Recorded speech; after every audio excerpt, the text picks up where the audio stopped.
Jadi yang stay di sini itu, wah, seperti Pak Waket itu berapa terus? Tadi saya Police is the shadow of its society. Artinya polisi itu bayang-bayang dari masyarakatnya. Ya. Masyarakatnya santun, maka polisinya santun. santun. Masyarakatnya anarki, polisinya anarki. Sekarang anarki itu dirubah tuh, jadi brutal. Kalau anarki itu lebihnya baik katanya. Di kita ada dikenal dengan doktrin Tata Tentrem Kerta Harjo. Iya. Nah itu doktrin itu merupakan jati diri Polri, Prof. Iya. Di samping itu yang tadi Prof sampaikan adalah etika moral itu harus dilandasi dengan kita menamakan Tribrata dan Catur Prasya. Nah, culture itu seiring perjalanan waktu mungkin bersentuhan dengan tadi, Prof. Ada dinamika perubahan lingkungan global termasuk kepada dinamika sosial. Nah, itu seberapa kuat itu lingkungan pendidikan yang itu hanya dua. Yaitu Pak Sugeng dan polisi tidur. Atau patung polisi itu 3 jadi. Iya. Saya tuh pengen lihat Polri dididik dengan baik, Polri dididik dengan tidak adigang-adigung adikuno gitu. Mungkin bisa berikan pesan maupun harapan gitu, Bro. Iya. Baik, selamat pagi Prof. Selamat pagi Jenderal. Matur nuwun, ini kesempatan kita untuk bisa diskusi tentang ilmu pengetahuan khususnya tentang pendidikan di lingkungan Polri, Prof. Mungkin kita perlu sadari, Prof, bahwa pendidikan Polri itu ada di semua jenjang kewilayahan, di SPN, Sekolah Polisi Negara yang ada di Polda-Polda. Kemudian ada di nasionalnya ada Akpol itu pembentukan untuk tingkat pertama. Kemudian ini di STIK, Sekolah Tinggi Ilmu Kepolisian, Perguruan Tinggi Ilmu Kepolisian, dan ada juga di Lembang. Di Lembang itu lembaga pendidikan untuk sekolah calon pimpinan pertama, Sespima, kemudian Sespimmen, Sekolah Staf dan Pimpinan Tingkat Menengah, dan Sespimti, Sekolah Staf dan Pimpinan. Ada hal yang mungkin saya ingin tanyakan, Prof. Mungkin pandangan Prof terkait dengan sistem pendidikan kepolisian saat ini. Ya, saya kira begini, Jenderal. Ini tepat sekali. Utamanya ketika kita melihat kembali tuntutan reformasi kepolisian. Nah, reformasi kepolisian itu sebenarnya tidak hanya terkait dengan polisi yang sedang bekerja sekarang ini, tetapi justru reformasi kepolisian itu bisa dimulai dari tingkat ketika mereka melaksanakan pendidikan. Kita harus ingat bahwa semua anggota Polri menjadi polisi itu melalui pendidikan yang dilaksanakan oleh institusi kepolisian sendiri, toh, Jenderal. Betul. Mulai dari SPN misalnya, Akpol, kemudian tadi STIK, kemudian pendidikan penjenjangan yang lain. Nah, maka mau tidak mau sebenarnya kalau kita berpikir tentang reformasi kepolisian, kita tarik ke belakang bagaimana pendidikan di semua jenjang, khususnya pendidikan polisi itu disusun dengan yang namanya PEO yang jelas, program educational objective, PEO educational objective yang jelas, atau tujuan pendidikan, tujuan program pendidikan itu. Nah, jadi artinya ketika kita memiliki tujuan program pendidikan yang jelas pada semua jenjang, itu akan dapat menciptakan lulusan atau produk dari program pendidikan itu yang berkualitas. Nah, PEO itu gampangnya adalah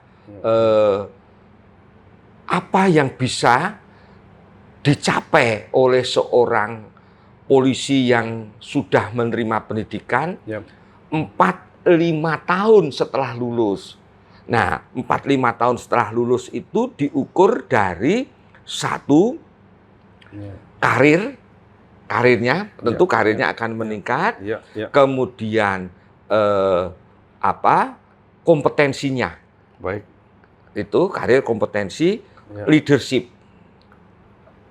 Lalu yang paling penting integritas, moralitas, kemudian juga etika. Itu. Ini yang penting sebenarnya, pendidikan itu kan membentuk itu. Sorry, itu. maaf, Prof. Menarik ini sekali. PEO disusun, dari PEO itu kemudian kita bisa menghasilkan lulusan dengan 4 kriteria tadi. Karir, kompetensi, leadership, integritas. Nah, apakah dalam kerangka ini Prof sudah bisa secara sederhana memetakan bahwa kondisi saat ini sudah terpenuhi dengan PEO yang ada di lembaga pendidikan dan di dalam lapangan pengabdian, Prof? Nah, PEO itu tercapai 3-4-5 tahun setelah lulus ya. Setelah lulus loh ya, bukan lulus terus mencapai itu, tetapi 3-4-5 tahun setelah lulus.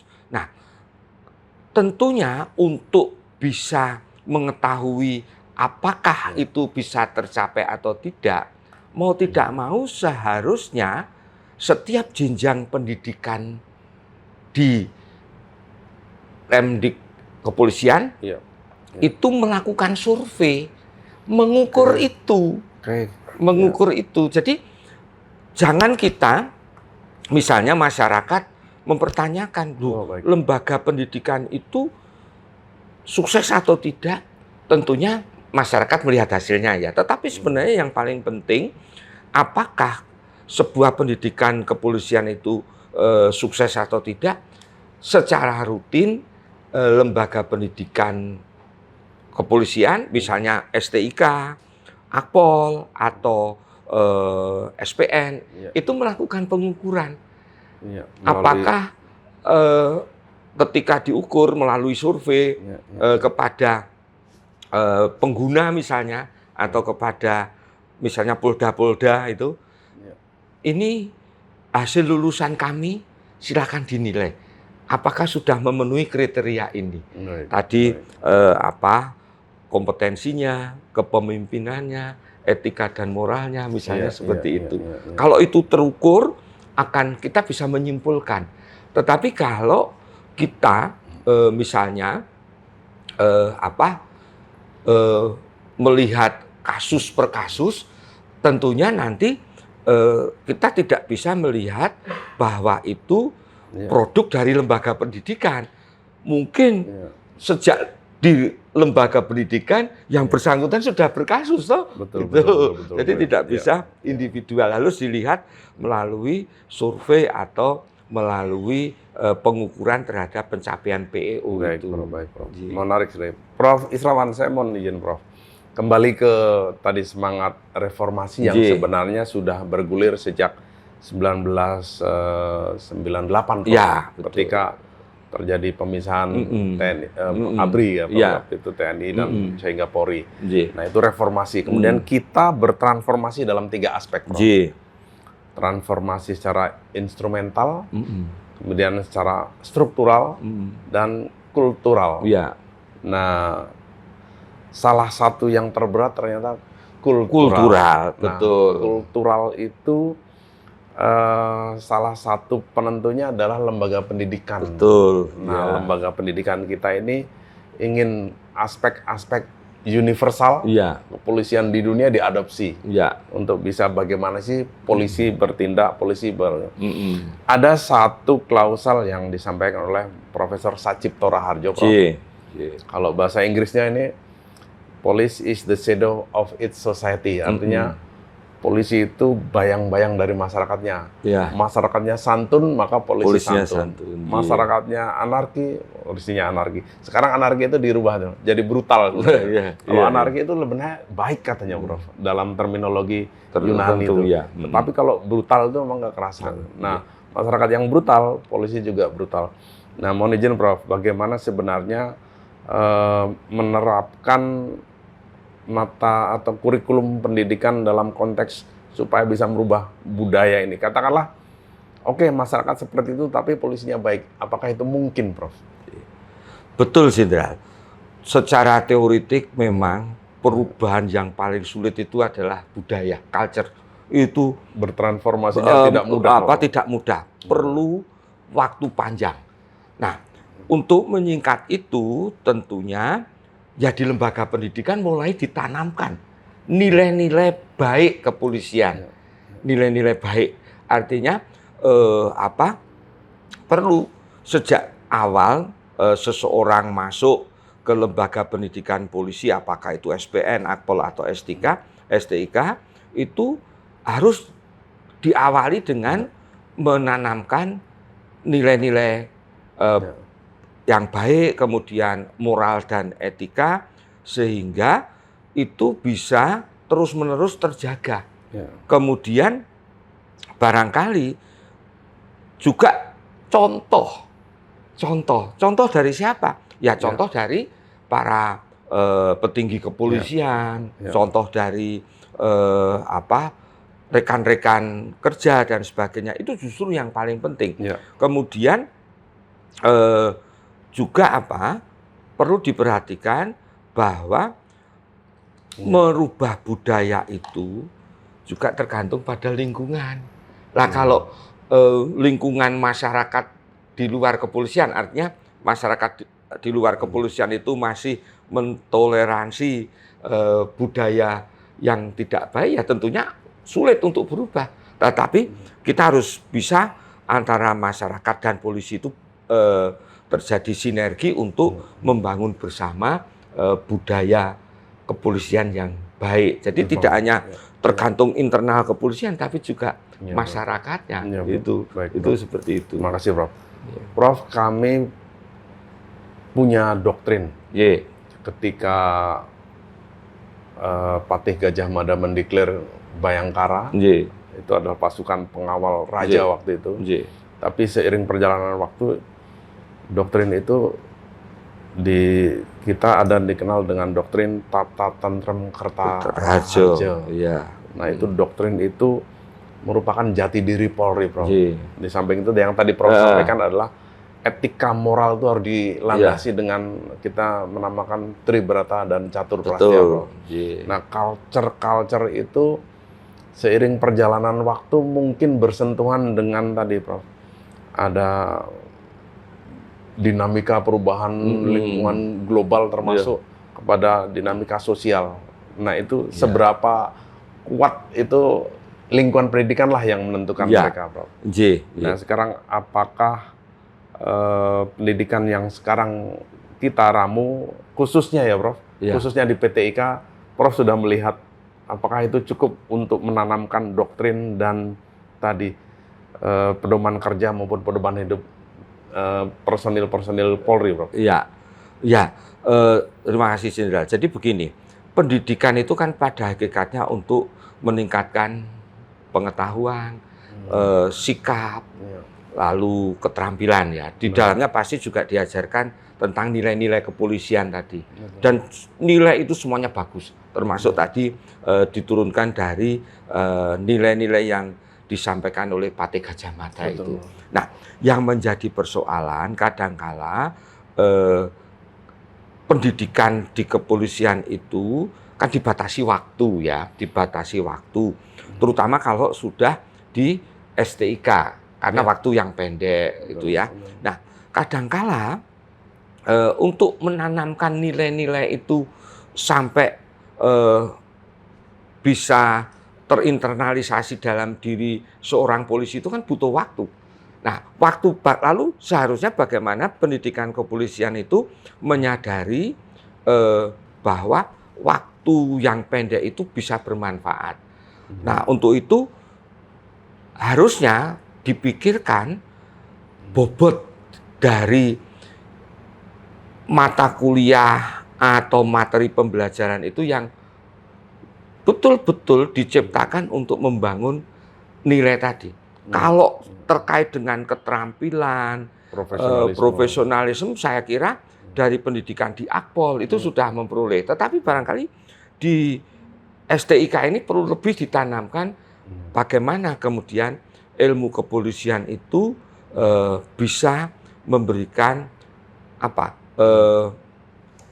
pengetahuan untuk menjadi polisi yang baik, polisi yang berintegritas dan memiliki jiwa kepemimpinan.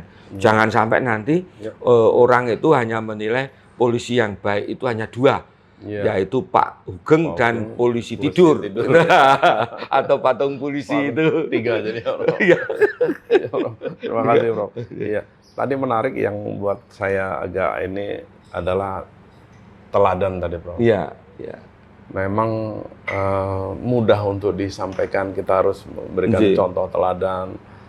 Kalau Ki Hajar Dewantoro sudah menyampaikan, Eng Ngarso Sung Tulodo, Eng Matio Mangun Karso, Tut Uri Handayani, itu sebuah apa ya, Prof? Sebuah filosofi yang dalam sekali maknanya. Nah, sekarang di kehidupan nyata antara di pendidikan ini kan kita dasainnya, dasalon adalah implementasi. Ketika kita sudah memberikan tadi tataran doktrin yang baik, tataran Kertara Harja, kemudian pedoman hidup Tribrata, pedoman kerja Catur Prastia, dan memberikan berbagai pemahaman untuk bisa menjaga karakter seseorang itu menjadi idealis. Tapi ketika dihadapkan pada situasi di lapangan, situasi di kehidupan nyata, idealisme perlahan luntur atau bahkan tadi tergerus oleh kehidupan sosial yang, mohon maaf, dewasa ini tidak bisa dipungkiri. Materialism of life itu menjadi acuan kehidupan. Betul. Nah, apakah ke depan kita bisa mengantisipasi dengan kurikulum pendidikan, Prof? Ya, seharusnya bisa. Karena justru kurikulum itu tadi kan dibangun untuk menciptakan atau menghasilkan lulusan sesuai profil yang kita tetapkan. Lalu ketika lulus profil terpenuhi, 3-5 tahun ke depan, PEO-nya tadi tercapai. Nah, maka seharusnya lembaga pendidikan itu pada saat 5 atau 4 tahun ketika lulusan itu sudah bekerja, itu harus diukur ada penyimpangan atau tidak dari PEO yang kita harapkan. Lalu ketika kita tahu ada penyimpangan, maka penyimpangannya ada di mana. Nah, ketika kita menemukan, maka inilah yang kemudian untuk memperbaiki kurikulum kita. Itu jadi kurikulum itu pada hakikatnya juga berdasarkan hasil survei dari para lulusan itu sudah sesuai atau belum. Itu kalau belum sesuai ya harus diperbaiki. Oh, ternyata karena bebannya mungkin terlalu berat pada teknis, sehingga yang tadi persoalan integritas, moral, etika ini masih kurang. Nah, ini dikurangi, yang kurang ini ditambah. Akhirnya kan seperti itu. Jadi kurikulum itu fleksibel, tergantung kebutuhan kita. Gitu. Terima kasih, Prof. Kembali ke spesifik ke STIK ya, Prof. Saya mohon izin agak sedikit deep down ini, Prof. Kami sekarang membuat program baru yang itu S1. S1 ini kebetulan ini sementara ini seluruhnya poluan 30 orang. 30 orang. Rencana itu 8 semester. Nah, bagaimana mekanisme agar kita bisa memagari struktur 8 semester ini dalam perspektif kelembagaan, Bro? Ya, jadi ada peraturan menteri jenderal. Peraturan menteri itu sudah mengatur bahwa untuk program sarjana baik sarjana akademik maupun terapan itu wajib menempuh minimal 144 SKS. 144 SKS ya, itu Bro. minimal. Ya. Minimal. Ya. Kalaupun mau ditambah boleh, tetapi jangan banyak-banyak karena nanti bebannya akan sangat berat. Nah, 144 SKS itu wajib diselesaikan dengan masa tempuh kurikulum namanya. Masa tempuh kurikulum. Itu 8 semester. 8 semester. Ya. Dan di dalam menetapkan beban setiap semester itu ada aturannya. Semester 1 dan semester 2 itu masing-masing maksimum 20 SKS. Baik. 20 SKS. Mengapa? Karena biasanya di semester 1 kan dan 2 itu masih transisi. Jadi tidak bisa dibebani terlalu berat. Baik. Lalu di semester berikutnya bisa diberikan 3 sampai 8 itu bisa diberikan maksimum 24 SKS. Maksimum itu artinya ya bisa 21, bisa 22 atau 20, tapi maksimum itu. Nah, tujuannya apa? Dengan demikian maka kita lebih leluasa untuk mengatur kurikulum kita.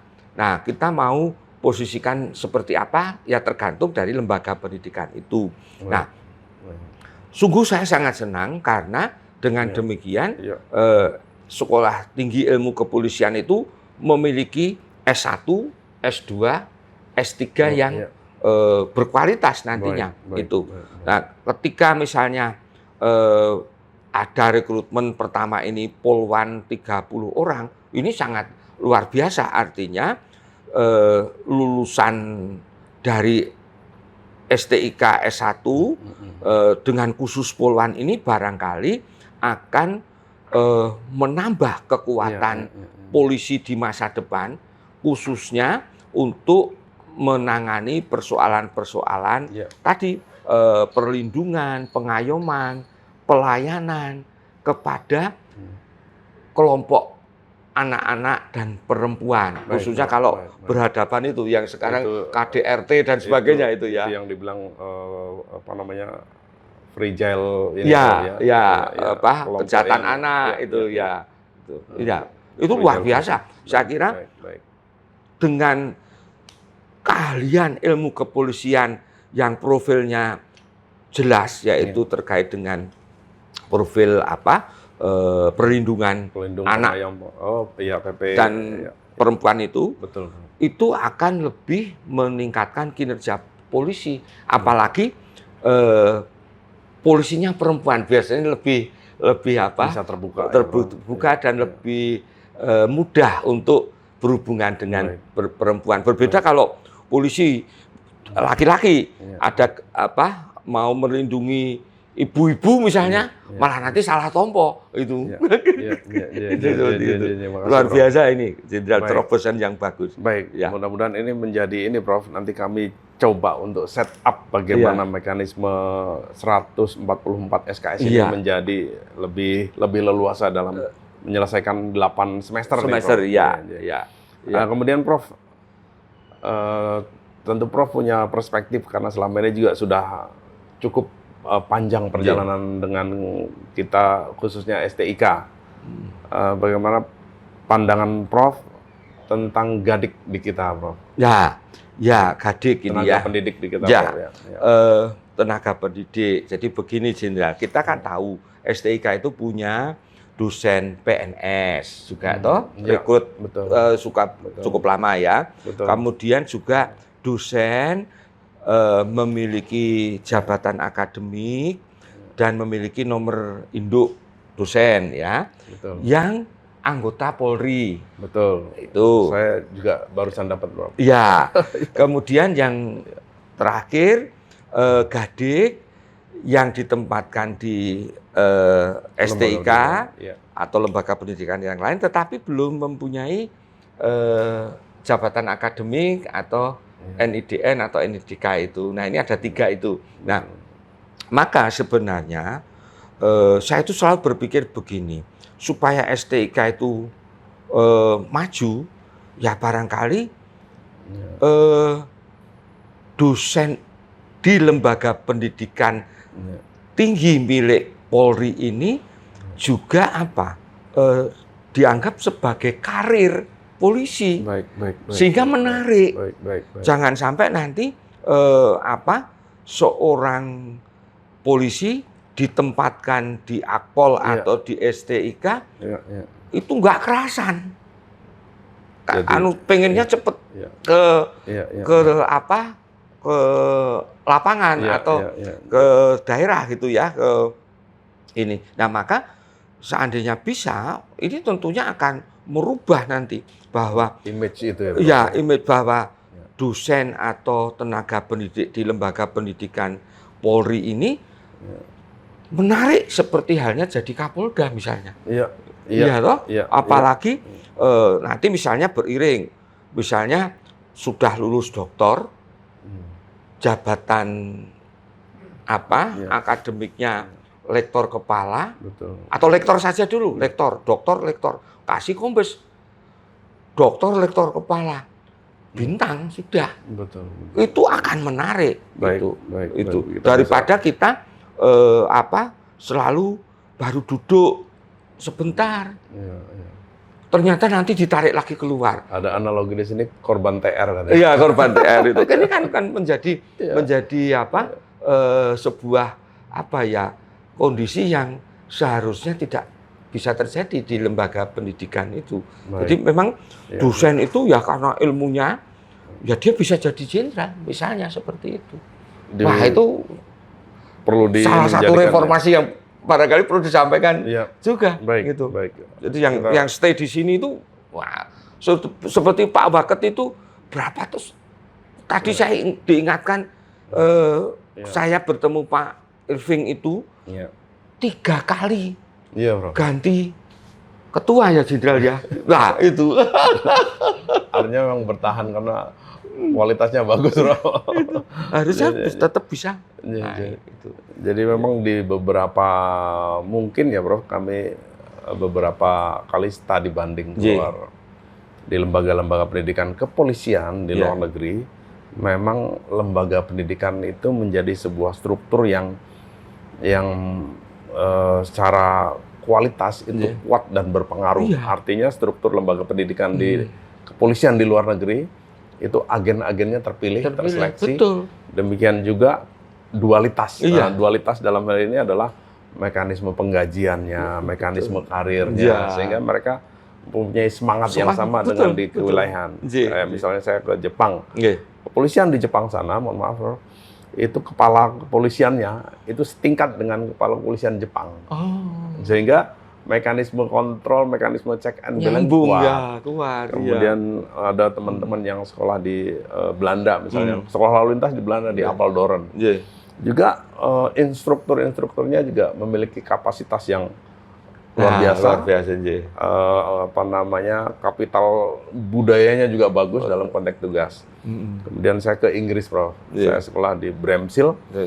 Juga menjadi tempat arena yang menyenangkan bagi promosi karir.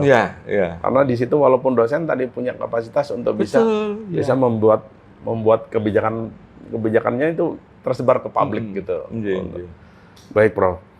Mohon izin, Prof, ini terakhir last but not least, Prof. Saya mohon perspektif Prof, bagaimana harapan dan impian sebenarnya kalau Prof kan lebih bisa melihat masyarakat luas terhadap Polri, baik Polri secara umum maupun pendidikan Polri itu harusnya kayak gimana sih impian mereka? Mbak, saya tuh pengen lihat Polri dididik dengan baik, Polri dididik dengan tidak adikang, adikuno gitu. Mungkin bisa berikan pesan maupun harapan gitu, Prof. Iya, terima kasih. Jadi kan tugas utama Polri itu kan perlindungan, pengayoman, lalu juga pelayanan masyarakat, penegak hukum, dan sebagainya itu. Nah, maka dalam pendidikan kepolisian, mulai dari SPN sampai pendidikan tingginya S3, itu yang selalu harus diingatkan, bahwa tugas dari Polri itu ini. fokus ke sini. Maka ketika memberikan materi pendidikan dari tingkat bawah sampai tingkat S3, doktor ilmu kepolisian, itu juga harus menjadi sentuhan yang utama. Karena mau tidak mau setelah mereka lulus kan bekerja. Nah, ini yang harus tetap kita utamakan adalah tugas utama Polri, perlindungan, pendidikannya juga harus berwawasan untuk melindungi tadi. Nah, kemudian kurikulum disusun mengarah ke sana supaya nanti profil lulusannya, kemudian tujuan program pendidikannya tercapai. Dan saya yakin sebenarnya seluruh jajaran Lemdiklat Polri, termasuk Kapolri, berharap seperti itu. Seperti itu, dan kami yakin itu, Pak, itu akan terbentuk. Nah, disinilah kemudian tugas dari lembaga penjaminan mutu, Pak. Memastikan bahwa pendidikan itu sesuai dengan mutu yang kita harapkan. Terima kasih. Terima kasih Prof. Israwan, luar biasa pagi hari ini kita sudah, ini beyond my expectation Pak, ketemu Prof. Kita dijelaskan banyak hal tentang mekanisme kurikulum dan bagaimana mengoperasionalkan sebuah lembaga pendidikan. Harapan juga tadi sudah disampaikan, ya kami bagian dari agen-agen struktur kepolisian ini tentu berharap bumi pertiwi dari Polri adalah lembaga pendidikan. Mudah-mudahan kita sebagai perangkat pengendali pendidikan bisa memberikan kontribusi yang nyata bagi transformasi Polri, khususnya merubah aspek kultural yang ya begitu tadinya berat, kita penuh dengan kekerasan, brutalitas, menjadi agen-agen yang humanis, yang sesuai dengan tuntutan dan harapan masyarakat. Sekali lagi terima kasih, Prof. Terima kasih. Sehat selalu. Amin, amin. Salam presisi, Prof. Luar biasa.